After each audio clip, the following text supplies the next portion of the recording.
मातृशक्ति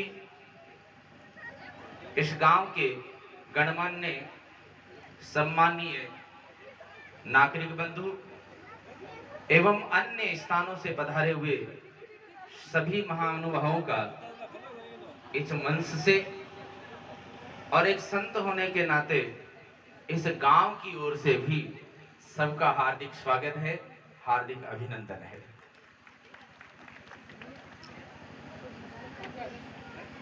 भारतीय संस्कृति में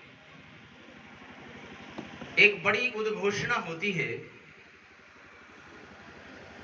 शास्त्र कहते हैं कुलम पवित्रम जननी कृतार्थः वसुंधरा पुण्यवती चयेन। जिस धरा पर, जिस जगह पर, जिस स्थान पर, जिस देश में कोई ऐसा जीव प्रकट हो जो सेवा भावी हो, जो आध्यात्म से परिपूर्ण हो, जो धार्मिक हो, ऐसे व्यक्ति के प्रकटन मात्र से ही जिस कुल में वो पैदा होता है वो कुल पवित्र हो जाता है। जिस मां की कोख से जो वो पैदा होता है वो मां कृतार्थ हो जाती है, और जिस धरा पर वो पैदा होता है वो धरा ही पुण्यवती हो जाती है। ऐसे ही श्री लक्ष्मी नारायण जी ने ये औषधालय यहाँ स्थापित करवा करके बहुत ही सुंदर कार्य किया है। मैं तो इनके नाम पर ही विचार करता हूं तो समझ में आता है कि जहां लक्ष्मी भी है और नारायण भी है तो वहां औषधालय न हो, ऐसा हो ही नहीं सकता, क्योंकि जो धनवंतरी हैं वो अवतार ही नारायण के ही हैं। इसलिए ये तो यही काम करेंगे। इनका औषधालय स्थापित करवाना ये कोई बड़ी बात नहीं है। मैं तो इस बात को बड़ा नहीं मानता, ये तो इनके लिए सहज बात है। बड़ी बात तो तब होती है जब कार्य करने की क्षमता न हो और वो कार्य कर दे। लेकिन जो नारायण साक्षात है उनके लिए तो कोई बड़ी बात नहीं, सहज बात है। लेकिन ऐसा कहा जाता है कि नारायण की आंख भी तभी खुलती है जब उनको कोई पुकारना प्रारंभ करे। यहां मंच से इस औषधालय के बारे में और औषधालय के आगे बढ़ने के उपक्रम के बारे में हमने पूर्व सांसद से, वर्तमान विधायक से और आयुर्वेद के अधिकारियों से श्रवण किया, आश्वासन लिया है, उम्मीद अपेक्षा हुई है, और नाथ जी महाराज इस उम्मीद और अपेक्षा को यथाशीघ्र पूरा करेंगे, ये भी मेरी पूरी भावना है। शास्त्र कहते हैं मनुष्य का शरीर इस धरा पर प्राप्त होना सबसे बड़ा दुष्कर कार्य है। दुर्लभम त्रयमेवेतत् देवानुग्रह हेतुकम मनुष्यत्वम मुमुक्षुत्वम महापुरुष संशय। तीन तरह के बातें बड़ी दुर्लभ हैं। एक है मनुष्य का शरीर प्राप्त होना। मनुष्य का शरीर प्राप्त होने के पश्चात इस शरीर के माध्यम से हम अपने वास्तविक स्वरूप को पहचान लें, यह भी बड़ा दुर्लभ कार्य है। और वास्तविक स्वरूप को पहचानने के लिए जिस आवश्यक तत्व की जरूरत होती है, महापुरुषों का संश्रय, महापुरुषों का आश्रय, महापुरुषों का आशीर्वाद, ये तीन कार्य हमारे शास्त्र में कहा गया है कि बड़ी दुर्लभ है। मनुष्य शरीर प्राप्त हो जाना, लेकिन मनुष्य शरीर किस लिए प्राप्त किया जाए? तब शास्त्र कहते हैं कि जब अनेक जन्मों के पुण्य एकत्रित होते हैं तब हमें ये मनुष्य शरीर प्राप्त होता है। और मनुष्य शरीर प्राप्त होने के पश्चात पुनरपि जननम पुनरपि मरणम पुनरपि जननी जठरे शयनम, इस आवागमन से हम मुक्त हो जाएं, इसके लिए हमें महापुरुषों का संश्रय आवश्यक होता है, आश्रय आवश्यक होता है। लेकिन इसके बीच में एक कड़ी जुड़ी रह जाती है, उसके बारे में हमें चर्चा करनी जरूरी है। मनुष्य का शरीर प्राप्त हुआ अब मुमुक्षु होकर के मोक्ष को प्राप्त करना है, वास्तविक स्वरूप को प्राप्त करना है। उसके मध्य में एक कड़ी आती है महापुरुष की, लेकिन महापुरुष की कड़ी के मध्य में एक उपकड़ी जुड़ी रह जाती है, उसको हम कहते हैं स्वास्थ्य। क्योंकि हमारा धर्म, हमारी संस्कृति एक ही बात कहती है, परोपकाराय पुण्याय पापाय परपीडनम। इस मनुष्य शरीर की प्राप्ति तब ही होती है जब हमारे अनेक जन्मों के पुण्य उदित हो जाए। लेकिन पुण्य करने के लिए, पुण्य संचित करने के लिए जिस चीज की ज्यादा आवश्यकता होती है वो होता है स्वास्थ्य।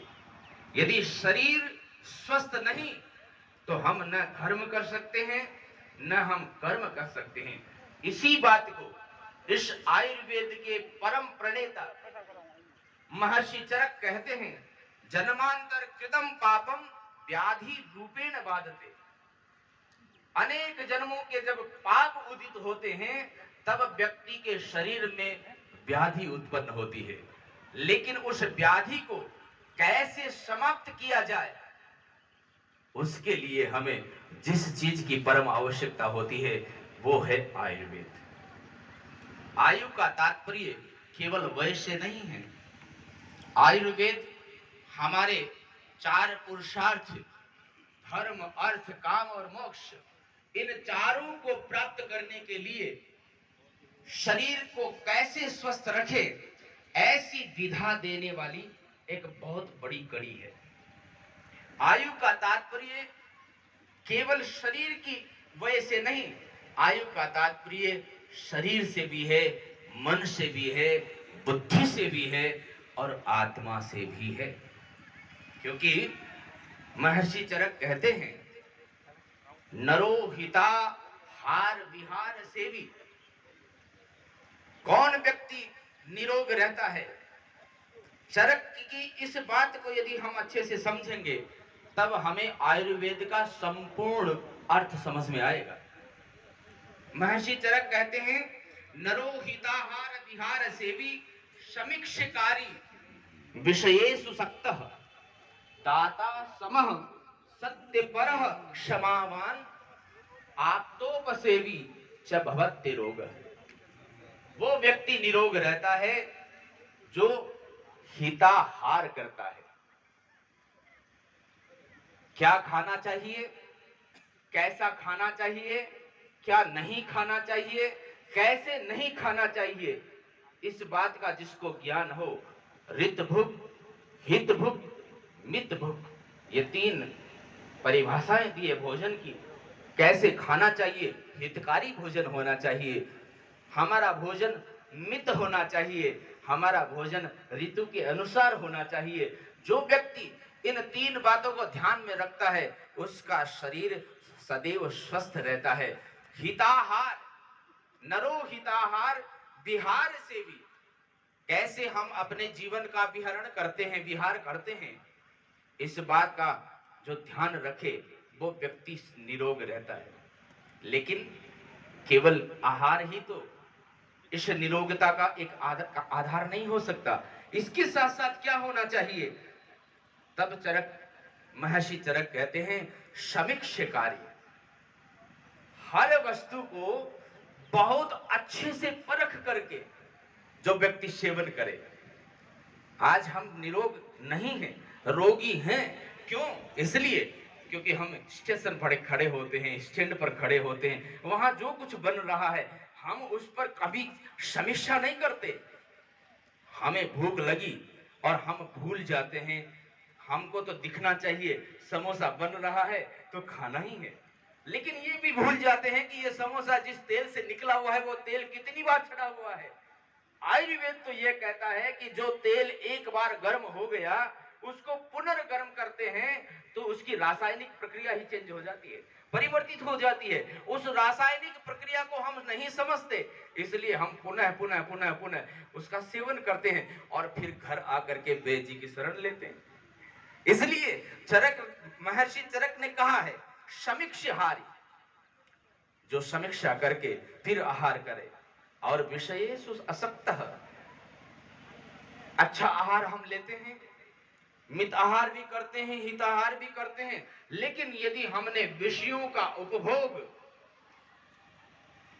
अंधाधुन, बिना सोचे समझे, बिना विवेक के साथ यदि करते हैं, तो चाहे कितना ही आहार हमारा शुद्ध हो, चाहे कितना ही हमारा आहार मित हो, चाहे कितना ही हमारा आहार हित हो, लेकिन यदि विषयों का उपभोग करते समय विवेक का उपयोग नहीं करेंगे तो भी हम निरोग नहीं रह सकते। इसलिए आहार भी जरूरी है और विषयों का विहार, क्योंकि विषयों के बिना हम जीवन नहीं जी सकते।